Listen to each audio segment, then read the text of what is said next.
Hello, welcome or welcome back to Compelled to Impact. I'm Gina T, Spirit-led mentor.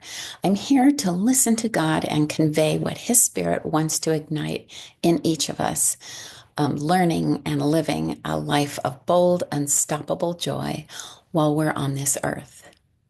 I include myself because even after 7 decades, I'm certainly not done yet. Many people ask me questions like what religion I'm promoting. And that's pretty interesting because I'm not really promoting any. It's not my business to do that because we each have our own journey and discovery path.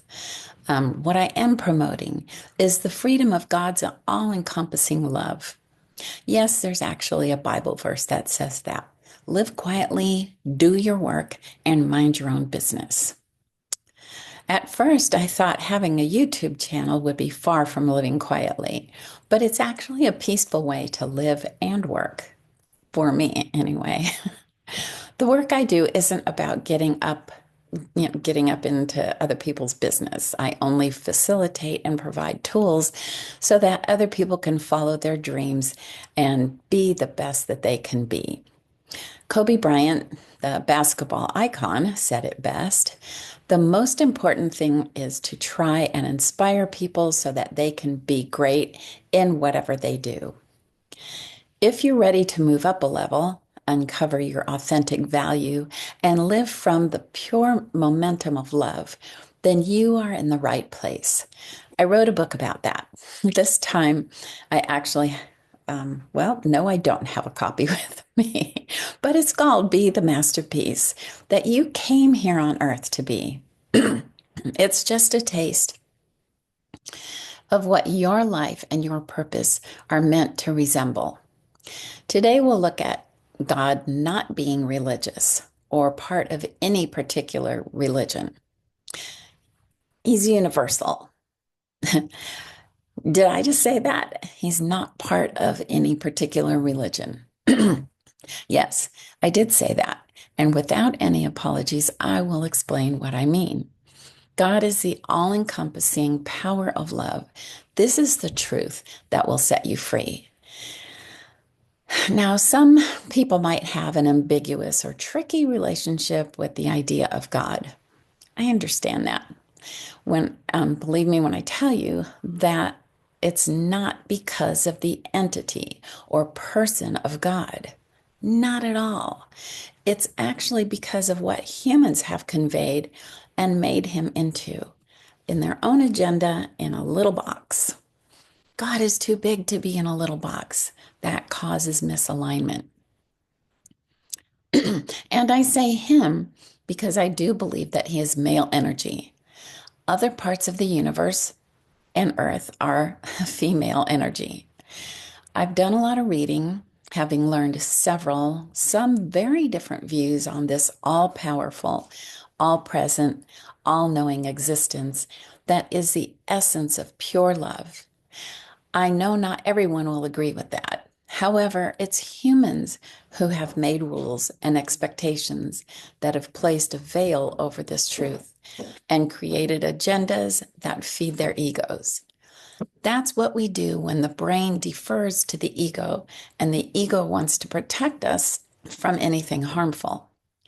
Then fear gets fueled from the inside and outside forces and grows so that we need to dig a moat and fill it up with chaotic beliefs.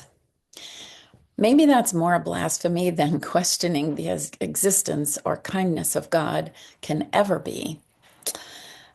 I know what you're saying.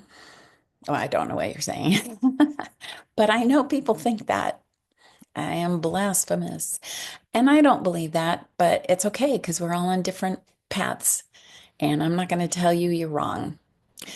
Some of what I'll talk about here is written in my book, Be the Masterpiece. There will be a link in the description where you can check it out. I'm creating a community on Patreon for you if you'd like to have more access to content for deeper understanding on these subjects. It should be ready within a week, maybe in a couple of days. Actually, most of it is ready. I'll come back and leave a comment on each video with a link to check it out. One small, serious phenomenon happening more often is people are bored and tired of church and other institutions that haven't adequately served their purpose. For whatever reasons, there seem to be more and more people feeling churched out. You suppose that anywhere else but in a religious group, you might be hurt, diminished, ignored, mistreated, or otherwise set up by someone else's agenda or expectation. But it happens there. It's time to exchange that status. I want you to know that I get it. I've been there and won't defend ungodly behavior, especially in a community whose purpose is to be dedicated to God. It's not Christ-like. And that'll be a topic for another day. So here's a question for you. What is your concept of God?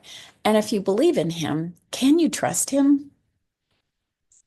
I'd love to see your answers in the comments, and whether you've healed from a human flawed belief system. How did you do it?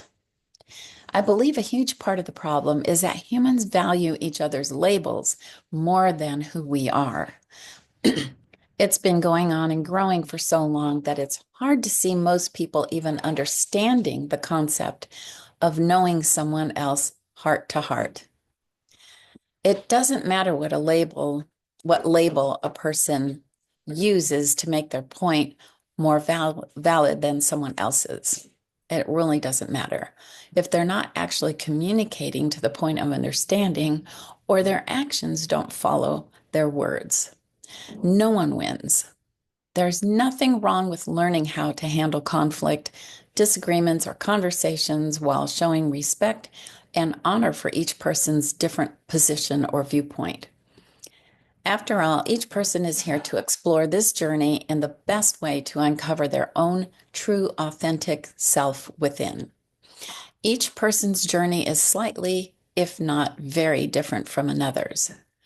You cannot expect everyone to be on your page because they might not even be in the same book. We are all just passing through with the purpose of making the best of our circumstances, our experiences, character, and quest. No one is exactly the same as the label you use, whether religious, political, ethnic, or whatever kind of classification, distinguishing, or judging that's intended. It actually doesn't even matter. The best example I've seen of placing more importance on someone's heart over their label or title is in the Bible.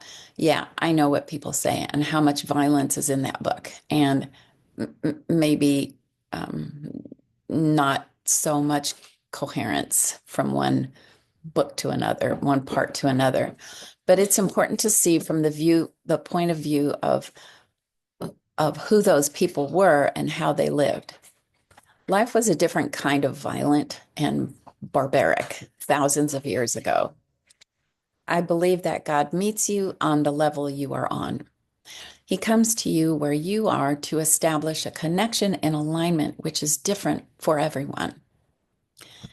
I wanted to understand that part of how I grew up and know what it was actually saying, so I read it, the Bible, with that intention 11 times. That might sound excessive, but I was in a place of recovering my identity. I would ask God to show me what I needed to know each day I was about to read another few chapters. I have copious notes. I eventually had to stop writing in those pages and start using a notebook. It was like watching a movie a few times. You see new things or have a different perspective each time. And you're actually a different person every time as well. You're never the same person. Or it's like reading a book with hidden meanings. You sort of need to study between the lines or be open to hearing from between the lines. Anyway, all of this led me to know myself better by learning who this supreme being and his purpose was.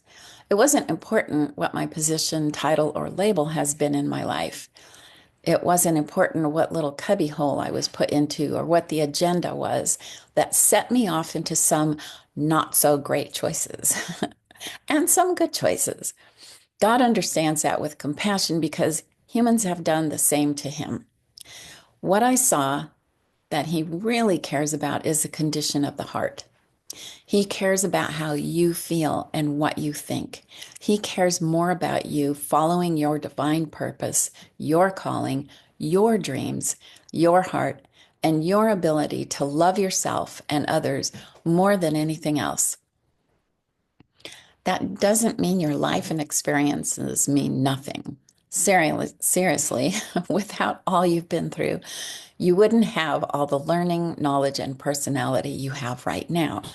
And you can't be open to the next phase if you don't have life experiences. You need to have those. God doesn't care about religion, what you call yourself, or what building you walk into to connect with Him. This is all human made belief and limitations that have misguided generations.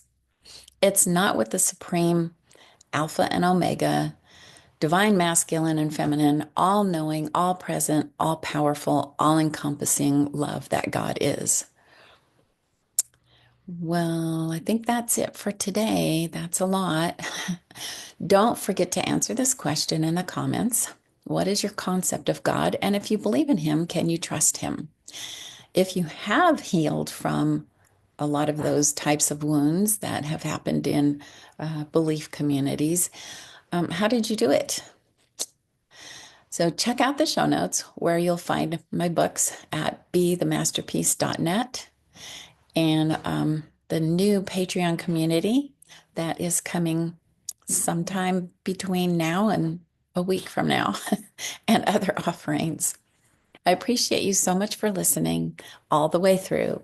Thank you for subscribing and sharing with others who need to hear this. Until next time, live excellently, give generously, and love lavishly.